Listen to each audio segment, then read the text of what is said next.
Hi guys, Claire and Kev here from Good Life Down Under. For those that you don't know, we recently finished the North Island section of the Te Aroha Trail, and we're sharing our journey with friends and family and others that want to come along and enjoy the ride vicariously.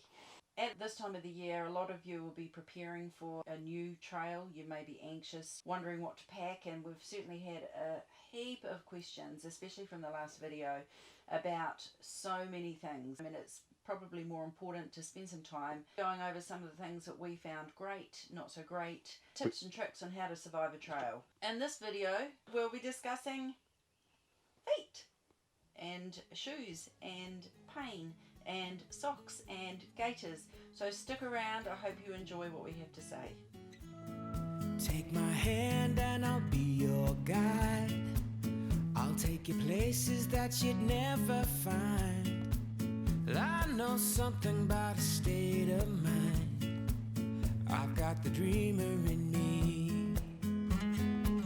We did a video the other day just about our experiences on the trail. It was about footwear and feet. I was pretty keen on doing a little thing about feet and pain because personally it was, no pun intended, but my Achilles heel was really the only injury that could have possibly taken us off the trail, and it was something that I had to manage all the way from second day on 90 Mile Beach. We found out later it was plantar fasciitis. Foot pain is part and parcel of the trail. Everybody hobbles and has foot pain, but there's foot pain and there's serious foot pain that's injury and possibly trail ending. And Kev, how did you know the difference? Your feet were sore all the time, and that was part of it because we were kind of training on the trail.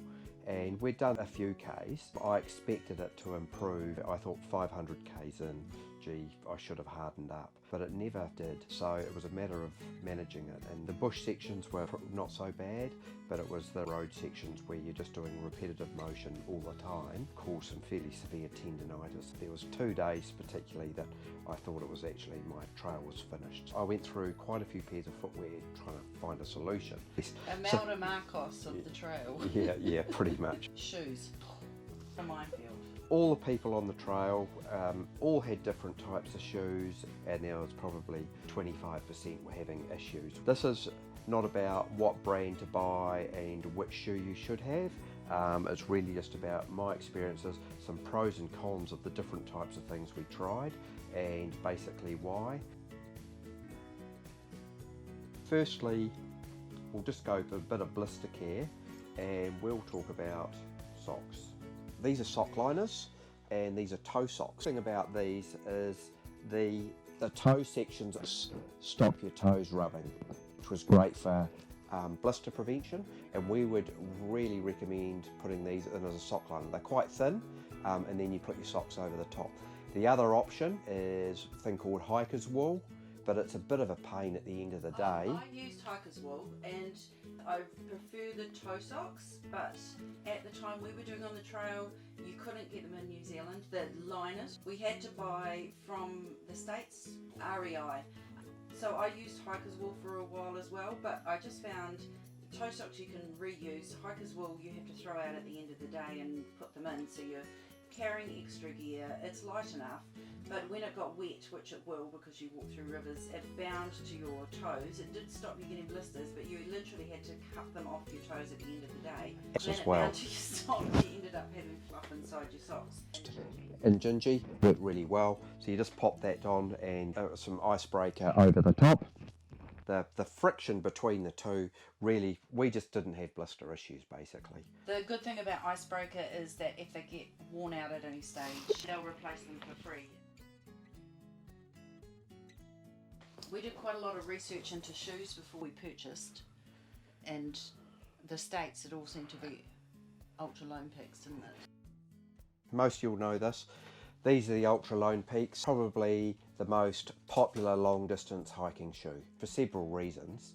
And this is what we started off with. One thing with these is they do have a zero drop. That means your forefoot and heel are exactly the same height.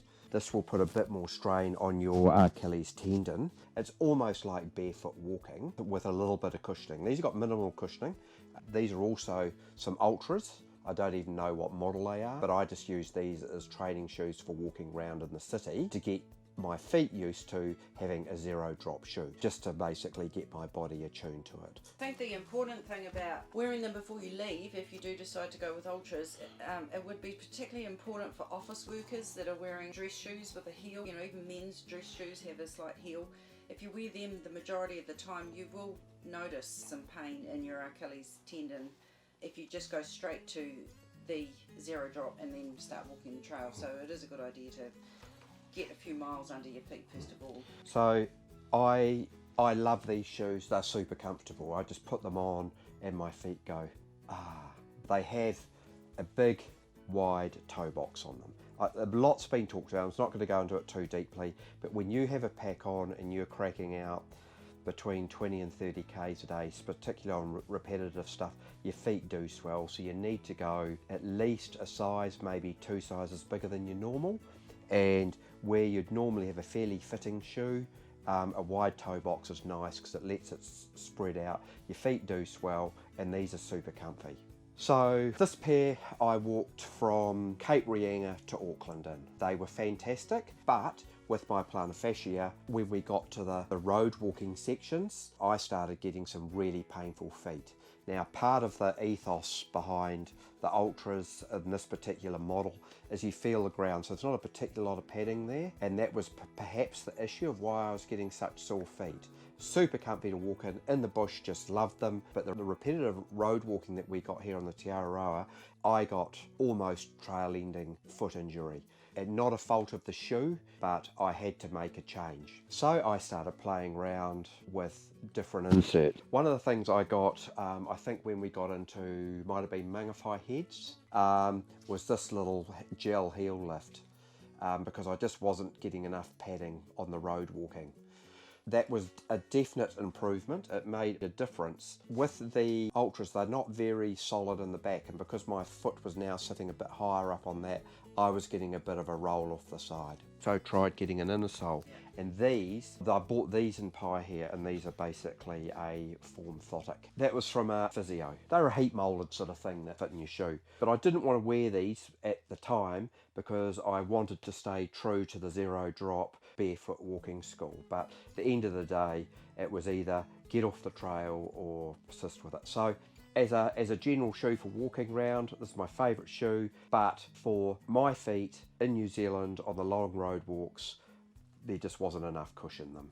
But it'd be very interesting to see how we go in the South Island where there's less road walking, and I'm going to go back to my Ultras and just see how they hold up with less tar seal. There was a lot of road walking. It's still well worth doing the North Island. It's just that there was a lot of flat farm tracks, but the worst was the tar seal. So the great things about these, they got a wide toe box, they're super light, the tread's good on them, there's lots of feel, so you can really feel your feet on the ground.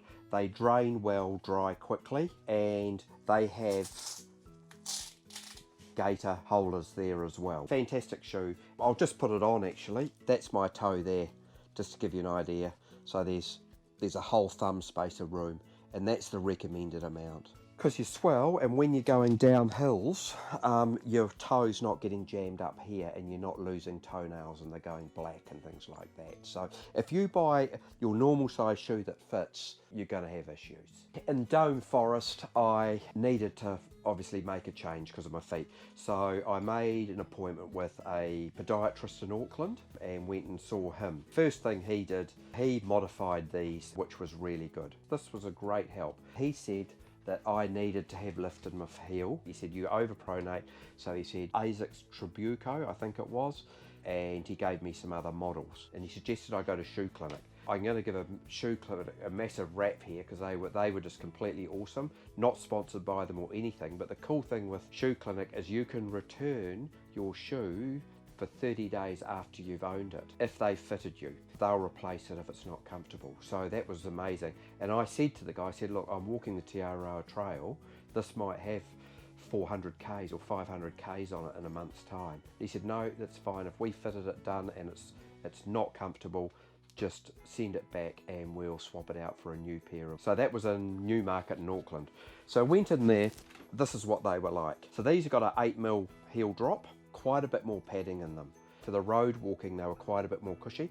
They're also a lot more solid here, which for my insert it held my heel really well. The Ultra, putting in high inserts, it's quite soft. This is really stiff and you didn't get the heel falling off the sides. They're a heavy shoe though in comparison to this. So as a disadvantage, they're heavier. They didn't drain as well and took longer to dry out. Of all the shoes I tried, the tread on them were the best. So they had monster grip. Big ups for Asics on that. These things had heaps of grip. Where they didn't work for me is the toe box area. There wasn't enough width for my feet. My feet are not that wide, but when they swell, they get big. My toes were completely crunched up in the front of these. He said, let them wear in. I put 400 to 500 Ks of walking, but when they got wet, I started to get blisters because my toes were so crunched, even with the toe socks, created blister problems. So, love these shoes. Good grip, worked for the plantar fasciitis, worked for that. They were better for the road walking because they had a lot more cushion than the Ultras, but cramped in the top. Yeah, but they worked for Claire. So, as I say, it's a personal preference thing. The Ultras worked for you too, didn't they, Claire? Yeah. But you decided to change. Yeah. It's a shoe fetish thing. I was in the shop and she needed a new pair of shoes. Oh, the other thing you notice, we stuck on a little Velcro thingy there for our Gaiters. These shoes here have a gaiter trap, so you need to stick on Velcro and they can fall off in the mud. So not as sort of long distance walking design as these may be. Pair 3, and the pair I'm still using. They're some Brookes Cascadias. These here are light, an 8mm drop at the back, similar to the Asics. They've got a fairly solid rear end, not as solid as the Asics, but pretty solid there. They haven't got as big a toe box as the Ultras, but it's a lot bigger than the Asics. I put these on and immediately felt pretty comfortable with them. They also do have a little gaiter trap here as well. Not as good as the one on the Ultras, but they do have one, which is great. So that's what I'm still wearing. So the grip is not as good as the Asics. It's similar to the Ultra. It's nice and light. It's got the heel lift that I need and the rear support. So it protected my feet well, and it's at this stage for my feet, it's the best shoe. What I don't like about them is this mesh. It drains really well and it dries well, but you get into the sand dunes and it just fills up with sand. So hopeless in the sand. But other than that, pretty good. The grip, I'd like some more grip on them. At this stage, that's where I'm at, and I've put it probably 600 Ks on these. Wanganui into Wellington, plus I've probably done another 300 Ks on top of that, just walking around in lockdown up in Rupo in the mountains. They're all trail runners that we've been talking about. So your other option is a full-on hiking boot like this. These are my hunting boots. These would be better maybe for something like in the Nelson Ranges where you're up on the tops in the shale and really more off-track and really rugged stuff. But when you look at the trail, it's a compromise. So these might be slightly better in certain particular gnarly sections of the trail, but they're heavy. And then for the rest of the trail, they wouldn't be that flash and they wouldn't dry. So these are Gore-Tex, they're waterproof boots, they're great. But when you finally do get wet, which you will get wet, they don't dry out either, all the water stays in them. So for long distance trailing, I wouldn't wear these. For going hunting and bush bashing through the bush, definitely the way to go. So forget your big heavy tramping boots for trails. We haven't used or talked about, and it's your style of your Merrells, Solomon. So they're kind of hiking shoes. A lot of them have got some ankle support, so they're a bit heavier than these and probably have a little bit more grip. So if you feel more comfortable with that type of shoe, a lot of people on the trail were walking in those sorts of things. But for us, it was foot comfort. For us, these were a great option. I also want to talk about ankle support. We worked on the premise that our feet would strengthen up. I think ankle support's there for lots of people that don't walk much and, need something to support their legs. If you've got an existing injury, fair enough, but it's amazing how much strength your feet get. And then when you do start rolling them, you don't actually get a sprain because there's all that strength there. If you've got injuries down there, get some advice. But anyway, that's kind of shoes. I need to get the Gaiters out. So we've just searched everywhere for our Gaiters, but we've left them in storage, unfortunately. But I'll put some photos over the top of what we're talking about. When we talk about Gaiters, we're not talking about the big hardy ones that stop you getting scratched up and beaten up in the high country of the South Island. We're talking about something that's almost made with lycra. They just slip into the back gaiter that Kev showed you before, the gaiter trap with Velcro, and then they hook over your laces. And what this does is it just stops stones, sticks, sand, any debris getting into your shoe through where your laces are, which stops more abrasion, which helps with any issues with blisters. We saw a lot of really gnarly blisters, and you really do want to avoid getting blisters because they can be a showstopper. So we recommend Gaiters. There's a brand in the States called Dirty Girl Gaiters. They look really cool when you see people from overseas wearing them, but unfortunately in New Zealand you can't get them, and to get them into New Zealand is very expensive. But I believe Ultra do appear, and my one's broke after about 500 or 600 kilometres. Maybe that's fair enough. And I got another pair, and I can't quite recall the name of them, but I did get them in New Zealand at one of the outdoor supply shops. You really only need one pair. Very soon, because we know a lot of you are packing to get ready to do your trail, we'll actually get all our gear together and go over what we actually took, so you get a bit of an idea of a gear list. The other question after our last video that has come up time and time again is to do with injuries. Now, we're no doctors or physios or anything else. My advice would be, if you have a pre-existing injury, don't let that stop you doing the trail. But do go and see a sports physio who will support you in your goal to do the trail. Maybe you need to adjust some of the road sections, or they might be able to tell you, what parts you can and can't do, or maybe you can do the lot, but they'll give you a series of stretches or ideas of how to get through. But yeah, try and go to a sports physio that understands your actual body, not just a physio that might go, well, you're too old, or this injury is a showstopper. Yeah, so that would be my advice. And also stretch,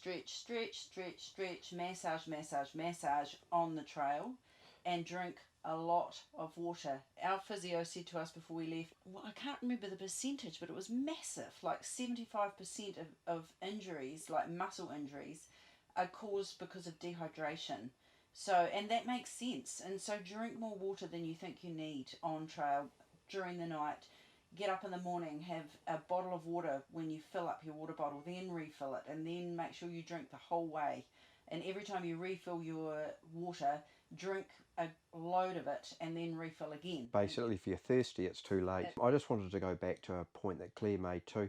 With the trail, when we started off, we had the intention of pretty much doing every step, but we had to adjust that along the trail, because if we had have done every step, we wouldn't have made it to Wellington. South Auckland, we didn't walk the roads there, and there were a couple of other bits of road walking sections. When the pain got to a level that it was trail stopping and it was actually going to create injury if we carried on, we just go, okay, we've just got to skip that. We've kind of made a little compromise with ourselves. We're going to go and do Stewart Island instead at the end. If you miss a section, don't beat yourself up about it. It's your own trail, and you just do what you need to do. I would have found it really mentally difficult to have left the trail because of an injury. That was a little compromise that we made along the way, and I'm so pleased we made it, because at the end of the day we managed to get virtually all of it done. But I can't stress how difficult it is to decide that you're going to skip a few kilometres of road. It plays on you the night before. Between the two of us, like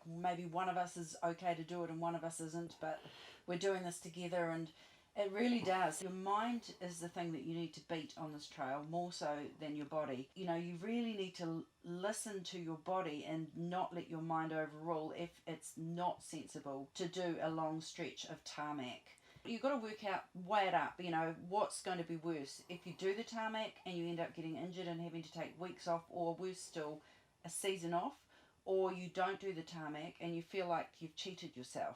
We did a lot of road walking, don't get us wrong about that. I was not a happy chappy, and I think that a lot of people will know when Claire's not happy, she doesn't talk, and she'll just walk, and don't talk to her. She's not thinking about where she is, she just wants it over and done with, and the roads can be brutal. But we also found the trail angels in those areas were mind-blowingly generous. A great example, probably the worst part of the trail I found was from Whanganui to Palmerston North. So battery just went flat, so we'll get back to where we were. Wanganui to Palmerston North was one of the most difficult sections, in that 16 k's it was on the beach, and the other, 100 and something was on the road.